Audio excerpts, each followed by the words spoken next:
వాక్య ధ్యానం కొరకు పరిశుద్ధ గ్రంథాన్ని తెరిచి హోషేయ గ్రంథము 12వ అధ్యాయము 6వ వచనంలో రాయబడిన వాక్యాన్ని చదువుకుందాం.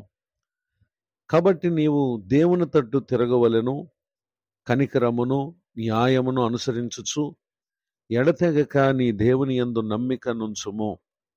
చదవబడిన ఈ వాక్య భాగంలోని దీవెన నా ప్రియులకు మీరందరూ పొందుదురుగాక. ప్రవక్త అయిన హోషేయ గారి ద్వారా ప్రభువారు ఇశ్రాయేలు ప్రజలకు ప్రవక్త ద్వారా తెలియజేస్తున్నటువంటి మాటలను ఇక్కడ మనం గమనించగలం. ఏ మనుషుడైనా లోకాశలకు శరీరాశలకు లోనై దేవునిని అశ్రద్ధ చేస్తే తన జీవితంలో ఎన్నో సమస్యలను ప్రతి మనుషుడు ఎదుర్కొనేటటువంటి వారుగా ఉంటారు. ఆ పరిస్థితులలోనైనా దేవుని తట్టునకు మనం తిరిగి కనికరమును న్యాయమును అనుసరించుచు మనం దేవుని యందు నమ్మిక ఉంచువారంగా ఉండాలని దేవుని యొక్క వాక్యం మనకు తెలియచేయటను మనం గమనించగలం. అనేకులలో దేవుని పట్ల నమ్మిక స్థిరముగా ఉండలేకపోవటానికి గల కారణం శరీరాశలు, లోకాశలు, అలానే కఠినత్వాన్ని కనుపరచటం, అంత మాత్రమే కాక అన్యాయాన్ని ప్రేమించటం, అనేక విషయాలలో వారికి నష్టాన్ని కలుగు చేయటం మనం గమనించగలం. 2వ దినవృత్తాంతములు 14వ అధ్యాయము 11వ వచనంలో రాయబడినటువంటి వాక్య భాగమందు ఆసా తన దేవుడైన యెహోవాకు మొరపెట్టి, యెహోవా, విస్తారమైన సైన్యము చేతిలో ఓడిపోకుండా బలము లేని వారికి సహాయం చేయుటకు నీకన్నా ఎవరూ లేరు. మా దేవా యెహోవా, మాకు సహాయం చేయము. నిన్నే నమ్ముకొని ఉన్నాము. నీ నామమును బట్టియే ఈ సైన్యమును ఎదిరించుటకు బయలుదేరి ఉన్నాము.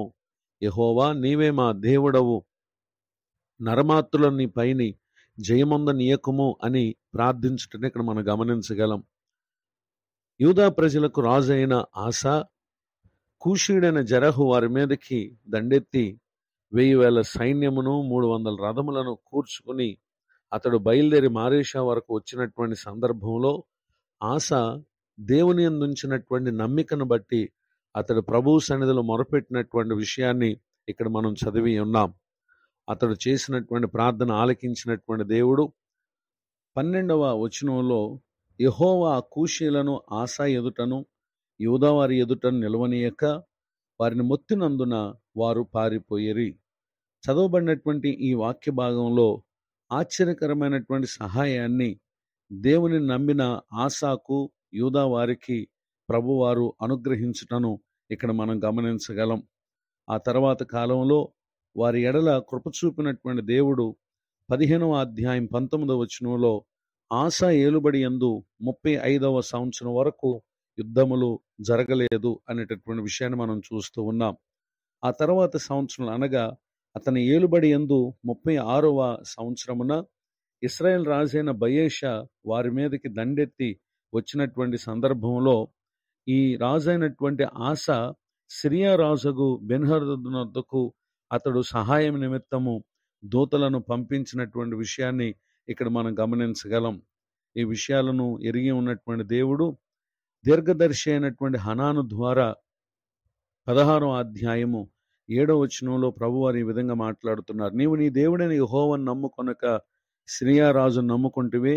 సిరియా రాజు యొక్క సైన్యము నీ వశము నుండి తప్పించుకుని పోయెను అని ప్రభువారు మాట్లాడుతూ 8వ వచనంలో గతంలో కూషీయుల విషయంలో ఏ విధముగా ప్రభు సహాయం చేశారో ఆ సంగతులను గుర్తు చేస్తూ 9వ వచనంలో తన ఎడల యథార్థ హృదయము గలవారిని బలపరచుటకై యెహోవా కనుదృష్టి లోకమందంతటా సంచారం చేయుచున్నది. ఈ విషయమందు నీవు మతి తప్పి ప్రవర్తించితివి గనుక ఇది మొదలుకొని నీకు యుద్ధములే కలుగునని ప్రభువారు తెలియచేయటం మనం గమనించగలం. ఆ తర్వాత కాలంలో అతను కలిగినటువంటి శరీర సంబంధమైనటువంటి బాధ విషయంలో అతడు ప్రభువునొద్ద విచారణ చేయక తన ప్రయత్నంలో భాగంగా వైద్యులను పట్టుకున్నాడు. కానీ అతడు మరణించినటువంటి వ్యక్తిగా ఉండటం క్రింద వచనాలు మనం చూడగలం.